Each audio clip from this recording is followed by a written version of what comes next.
Hello, YouTube, and that is a sawmill on the back of my pickup truck. Chaos Farm presents Bringing the Sawmill Home. One thing they don't tell you when you purchase a sawmill is that it isn't necessarily intended for home gamers. I needed to take it over to a buddy that had a skid steer in order to take the 800-pound head and place it on the rails.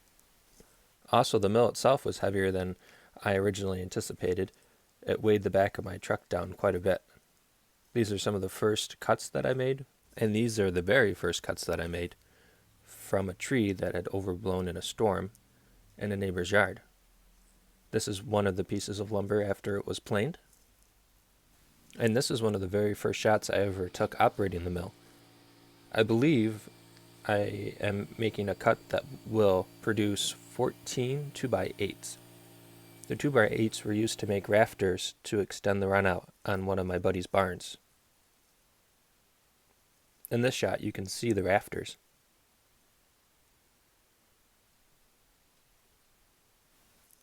This next shot shows the fork that I use on my 8N to transport logs and lumber around my property. Overall, I'm extremely happy with my sawmill.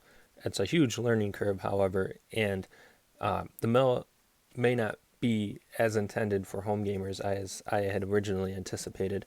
It took some heavy equipment in order to install the mill and to load it and unload it onto my truck bed and also to transport it.